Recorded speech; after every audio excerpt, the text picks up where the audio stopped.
ஸ்ரீ மகாகுரப்யோ நமः. ஹரிஹி ஓம்.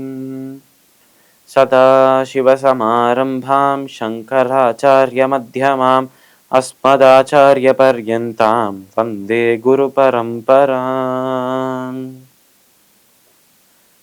GeM TV நண்பர்களுக்கு எனது வணக்கங்கள்.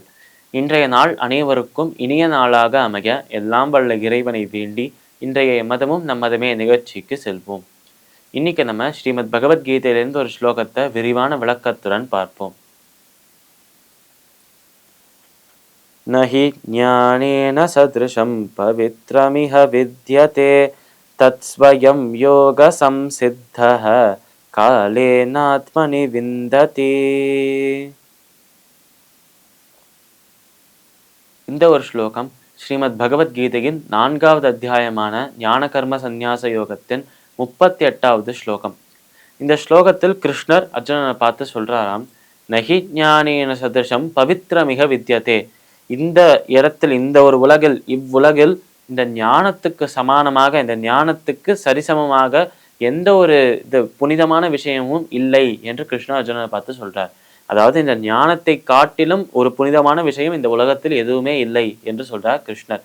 அதே நேரத்தில் இந்த ஞானத்தை விட புனிதமாக எதுவுமே இல்லை என்று சொல்வதோடு சேர்த்து இந்த ஞானத்தை போலவே புனிதப்படுத்தும் ஒரு விஷயம் எதுவுமே இல்லை என்று சொல்றார். அதாவது ஞானம் புனிதமாகவும் இருக்கு, அதை கத்துக்கிறவாளுக்கு புனிதத்தையும் அருள்கிறது. அதனால்தான் ஞானம் புனிதமாகவும் இருக்கு, புனிதப்படுத்தவும் செய்கிறது. அதனால் இந்த ஞானத்தை விட புனிதமாகவும் புனிதப்படுத்தக்கூடிய தன்மை உடையதுமாக எந்த ஒரு விஷயமும் இந்த உலகில் இல்லை என்று கிருஷ்ணர் சொல்றார். நகி ஞானேன சதிருஷம் பவித்ரமிக வித்யதே தத்ஸ்வயம் யோக சம்சித்தா காலே நாத்மனி விந்ததே. அதாவது இந்த ஒரு விஷயத்தை, இந்த ஒரு ஞானத்தை எப்படி ஒருவன் பெற முடியும் என்றால், இந்த ஒரு ஞானம் நமக்கு கிடைத்தால் அந்த ஒரு ஞானமானது நம்மளோட அறியாமையை, நம்மளோட அஜ்ஞானத்தை எப்படி விறகுகளை தீ எரிக்குமோ அந்த மாதிரி அந்த அஜ்ஞானத்தையும் அழித்துவிடும் என்று போன ஸ்லோகத்தில் பார்த்தோம். அப்பேற்பட்ட இந்த ஞானத்துக்கு சமானமாக, இந்த ஞானத்துக்கு சமமாக எந்த ஒரு விஷயமும் இந்த உலகில் இல்லை என்று இன்னொரு முறை அந்த ஞானத்தின் மகிமையை விளக்கிறாராம் கிருஷ்ணர் இந்த ஸ்லோகத்தில். இப்போ இந்த ஞானம் யாருக்கு கிடைக்கும், எப்பொழுது கிடைக்கும் என்றால், யோக சம்சித்தனாக இருப்பவன், அதாவது தான் செய்யும் எந்த ஒரு விஷயத்திலும் உரிமை கொண்டாடாமல் இருப்பவன், அதாவது தான் செய்யும் எந்த ஒரு விஷயத்திலும் அந்த அபிமானம், அகங்காரம் என்பது இல்லாதவனாக இருக்கும் ஒரு நபர். அவர் செய்யும் அனைத்து கடமைகளையுமே, அவருக்கு விதிக்கப்பட்ட கடமைகள் அனைத்தையுமே அந்த பகவானை சந்தோஷப்படுத்துவதற்காக தான், அவரை ப்ளீஸ் பண்றதுக்காக தான் நான் இதெல்லாம் செய்கிறேன் என்று அந்த பகவானின் சிந்தனையில, பகவத் சிந்தனையிலே இருப்பவர், அவரை சந்தோஷப்படுத்துவதற்காகவே தன்னோட கடமைகளை செய்பவர், அந்த கடமைகள்லேருந்து இந்தந்த பலன் கிடைக்கணும் என்று ஆசை இல்லாமல் இருப்பவர்.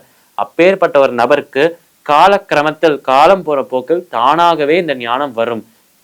ஆனால் இந்த ஒரு நபர் அதுக்கு எப்படி இருக்கணும் என்றால், சரி இந்த விஷயத்த நம்ம செய்கிறோம், ஒரு தடவை நான் என்னோட கடமையை செய்கிறேன், ஆனால் இந்த கடமையை செஞ்சுட்டு சரி என்னோட கடமையை நான் செஞ்சுட்டேன், சந்தோஷமாக இருக்கு என்று அப்படியே இருக்கக்கூடாதாம். தினந்தோறும் நித்தியமும் இந்த கர்மாவை செய்ய வேண்டுமா.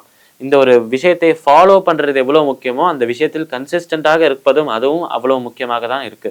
அதனால் அனுதினமும், தினமும், நித்தியமும் இந்த கர்மாக்களை, கடமைகளை யார் செய்கிறாளோ, அந்த கடமைகளை தான் என்ற அந்த அகங்காரம் இல்லாமல், அபிமானம் இல்லாமல் செய்கிறாளோ, அந்த கடமைகள்லேருந்து வரும் பலன் மீது அவளுக்கு பற்று ஆசை இல்லையோ, அவளுக்கு காலக்கிரமத்தில் இந்த ஞானம் கிடைக்கும் என்று கிருஷ்ணர் சொல்றார்.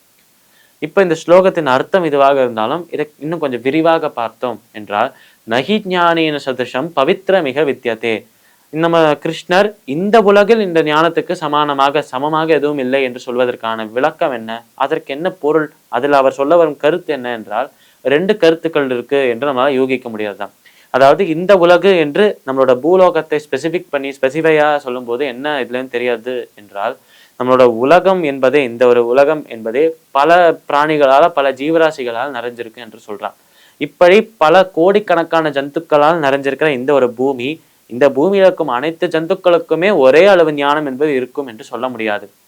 அதே நேரத்தில் இப்படி அனைத்து ஜீவராசிகளும் இருக்கும்போது அவ ஏற்கனவே செய்த ஏதோ ஒரு கர்மாவின் பலனாக தான் அவ பிறப்பெடுத்திருக்கா. நாமே இப்போ இருக்கோம் என்றால் நம்ம பூர்வ ஜென்மத்தில் செய்த கர்மானால் தான், அதுலேருந்து வரும் பலனால் தான், அந்த ஒரு துஷ்கர்மானால் தான் நம்ம பிறந்திருக்கோம் என்று சொல்றார். அதனால் ஒரு கர்மாவின் பலனாக பிறந்த நாம் எப்படி தூய்மையாக இருக்க முடியும்? அந்த ஒரு தூய்மைத்துவத்தை நமக்கு தரக்கூடிய, அந்த ஒரு சுத்த தத்துவத்தை நமக்கு தரக்கூடிய விஷயமாக இந்த ஞானம் இருக்கு என்றும் சொல்றார். அப்பேற்பட்ட ஞானம் இந்த உலகு என்று சொல்வதற்கான இன்னொரு காரணம் என்னென்றால், இந்த உலகுக்கு அப்பாற்பட்டவராக இருப்பவர் அந்த இறைவன். அவர்தான் அனைத்தை விடவும் தூய்மையானவராக, அனைத்தை விடவும் மங்களமான ஒரு விஷயமாக இருக்கார். அதனால் மங்களானாம்ச மங்களம் என்று பீஷ்ம பிதாமகரும் சொல்றார். அப்பேற்பட்ட அந்த இறைவனுக்கு சமமாக எந்த விஷயமும் இருக்க முடியாது. ஞானத்துக்கு சமமாக இந்த உலகில் எதுவுமே இருக்க முடியாது. அந்த இறைவனுக்கு சமமாக அந்த ஞானமே இருக்க முடியாது என்பதையும் சொல்றதுக்காக தான் கிருஷ்ணர் சொல்றார். எப்படி பார்த்தாலும் இந்த ஒரு ஸ்லோகத்தில் முக்கியமாக நமக்கு தெரிய வர கருத்து என்ன என்றால், இந்த ஒரு ஞானத்துக்கு சமமாக, இந்த ஞானத்தோட சக்திக்கு, தூய்மைப்படுத்தும் சக்திக்கு சமமாக எந்த ஒரு விஷயமுமே, எந்த ஒரு வஸ்துவுமே இந்த உலகத்தில் கிடையாது என்று சொல்லி, அப்பேற்பட்ட ஒரு ஞானம் சரிவர தன்னோட கடமைகளை அகங்காரம், மமக்காரம், பற்று, ஆசை இது எதுவுமே இல்லாமல் செய்யும் ஒரு நபருக்கு காலக்கிரமத்தில் தானாகவே அந்த ஞானம் கிடைக்கும் என்றும் கிருஷ்ண அர்ஜுனனை பார்த்து சொல்றார். பகவத்கீதையின் 4வது அத்தியாயமான ஞான கர்ம சந்நியாச யோகத்தின் 38வது ஸ்லோகத்திற்குண்டான விளக்கம் இதுவே. மீண்டும் நாளை சந்திப்போம். நன்றி, வணக்கம்.